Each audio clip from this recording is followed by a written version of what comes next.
A record-breaking theme park with the world's tallest, fastest and longest roller coaster has had its opening day announced. And it opens this year for only a few hours. I'll explain. One of the world's most famous YouTubers has decided to open a theme park in Saudi Arabia, and it has some very strange coasters and a very short opening time. And a theme park here in the UK that was recently sold has a very exciting future ahead, with 3 new rides being added next year. It's been quite the week, because all that and even more has happened this past week in theme parks.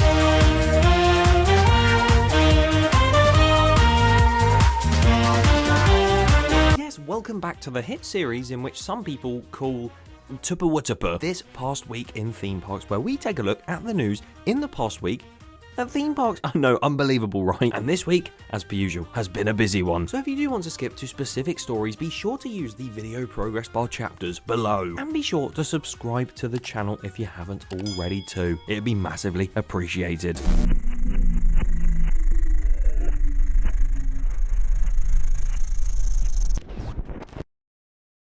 But with that being said, let's begin this week's episode with the segment that at least one person loves, that person being me, the segment that helps us clear the news as quick as we can. The quickfire news segment, let's go. And we're starting in the USA again. There's a lot of travelling back and forth in this episode, so keep up. But first off, Hirsch End, which is the world's largest family-run theme park chain, the parent company of the likes of Dollywood and Silver Dollar City, now has just bought out Silverwood. I realise Silverwood just sounds like a combination of the two I just mentioned, Silver Dollar City and Dollywood Silverwood.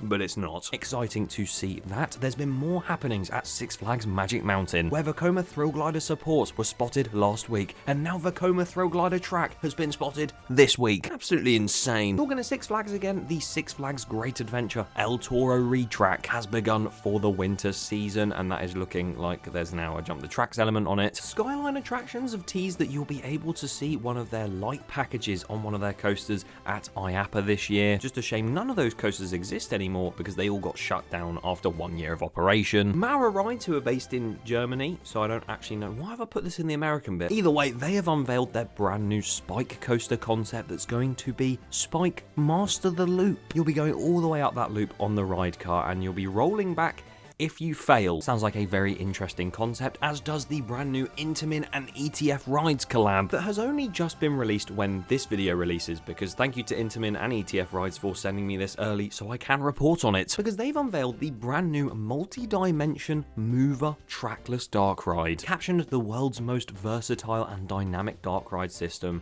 And it definitely looks like it. It looks crazy. Dark Universe Christmas Tree arrives at Epic Universe.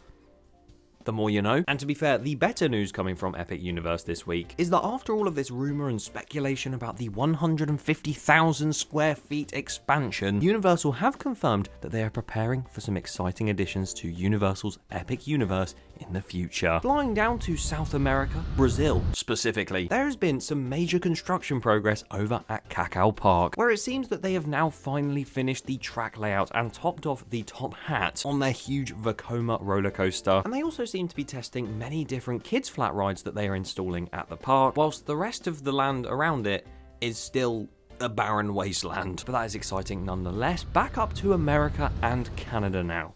And I need to apologise for something, because last week I got it wrong. And here on This Past Week in Theme Parks, we're never wrong. Clearly, I disproved that last week. But if you remember this photo of this flooded roller coaster, very sad to see, I said that I hope no one's affected by this, and I hope the ride can get back up and running soon. The park that flooded at has been shut for over a year. And at Busch Gardens Williamsburg, I was talking about the brand new Verbolten re-theme, saying how it's like 13 Alton Towers, copying their homework but changing it slightly. Oh, funny joke. It's funny until you get the actual manufacturer of the ride wrong and say it's an Intamin, not a Sierra, which is what it is. So my apologies, guys. I saw a lot of comments. Wanted to clear that up. I will never get anything wrong ever again on this series.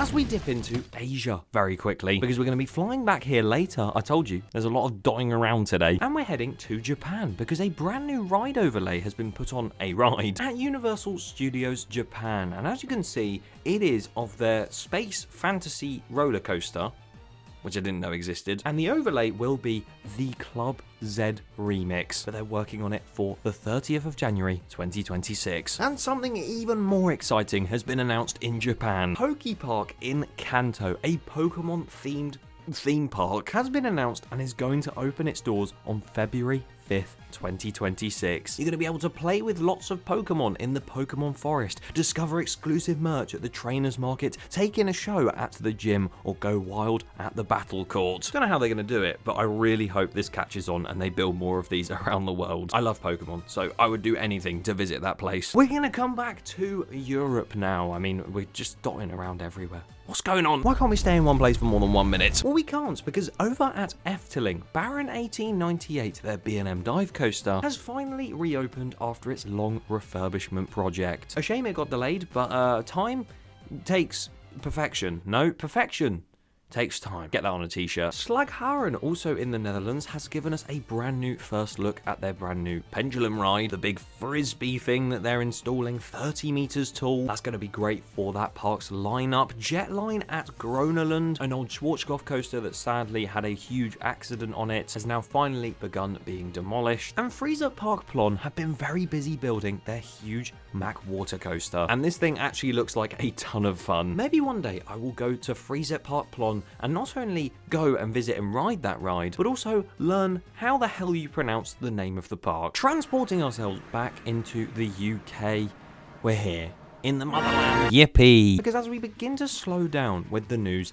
there's quite a few different news pieces from here, such as the fact the brand new Paw Patrol area at Chessington is continuing to grow, with one of the other flat rides in the area now going up and pretty much being complete, which now kind of makes it look like the Cacau Park testing footage, where it's just in the middle of nothing. The Bluey roller coaster at Alton Towers is also going up quite well. The station now has some cladding on it, appearing in these photos here. One of the huge theming pieces on the ride or outside the ride is also going up quite nicely. And those who took part in the Alton Towers 5k or 10k run managed to somehow see that the Bluey coaster track and supports have arrived, and it is a bright neon green color scheme. Okay, sounds great. An update from Flamingo Land, where the Lost River ride has been testing even more, with it now having actually gone through the top turn and gone down that main drop. Genuinely no idea when that's going to open, even still, but I'd hope for some point in 2026. And before we get into our last news piece from the UK, a couple things from me. Because first off, Discovery Studios, my Planet Coaster 2 park, is now gearing up for a brand new area that is set to have the biggest coaster in the park, the fastest coaster in the park, and also the most technological with its show. More on that another day, and more on this another day, because I have a huge announcement coming later this week to do with something that I am currently in the progress of making, and I do hope you guys love that. If you want to stay up to date on that, stay subscribed here on YouTube, or join the Discord, or follow me on Instagram. Thank you! And now we can slow down properly and talk about these final 3 big stories as much as I bloody want to. Finishing off our UK tour over at Pleasurewood Hills, there has been some really good news coming out from the park from their brand new owners. Because if you don't remember this episode, the park got sold. Yeah, Premier Attractions that have bought the park are hoping to restore some of the rides at the park, including the oldest Schwarzkopf roller coaster, the last operating one in the UK, Cannonball Express. And honestly, as much as some people seem to love that ride or maybe hate it, I think it's great to see it sticking around. And the fact the owners are talking about moving the coaster to a place where it can stand proud in the center of the park. They want to get some new additional trains and obviously refurb the entire thing. Hearing all of that is just fantastic, because some new owners would literally just come in and go, that ride, some people hate it, it's really old, let's just get rid. But it's awesome to see that they want to refurbish this ride and keep it living on and on.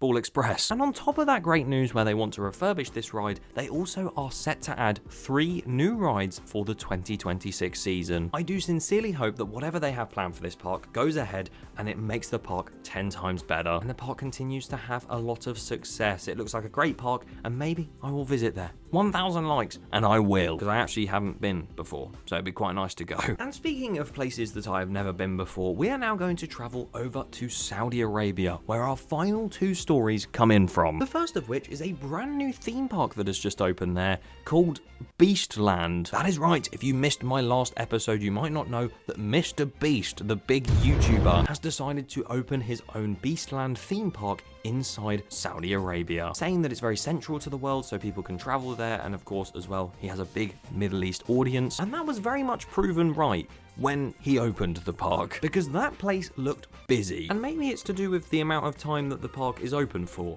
because most theme parks would open for many years, you know.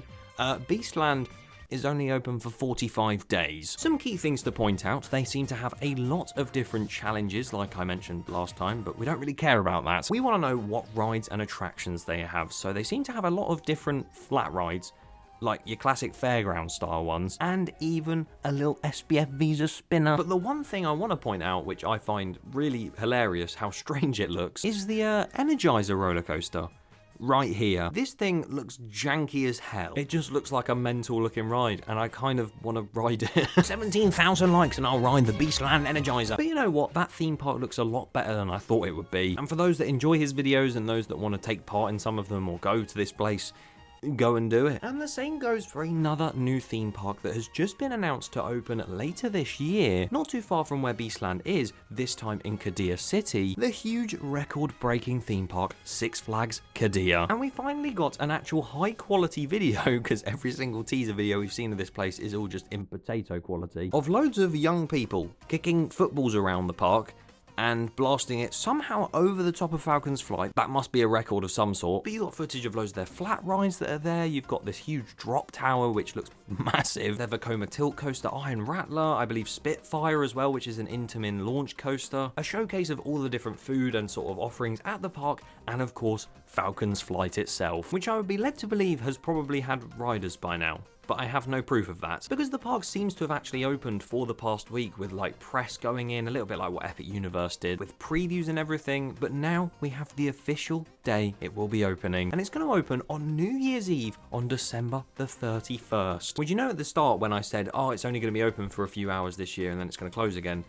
Technically, I wasn't wrong, because the park hours should be from around 4 PM till midnight, and if that's the case, then it's only open for that much time in 2025, because 8 hours later it will be 2026. So does it open in 2025? Technically it does, but then it really doesn't. Someone has actually gone and curated the list of the different ride height restrictions, in which you can see right here, Falcon's Flight, you can be 1.3 meters and ride it. In the UK, you can be 1.3 meters and you can go on Hyperia, Falcon's Flight, but not Walking Dead the ride. Aye, man. Iron Rattler's a 1.2 meter, 1.3 for Spitfire, all the things below that as well. It's just mental how low height restrictions are now and how far safety has come. I would say the height limits though, 196 for Falcon's Flight.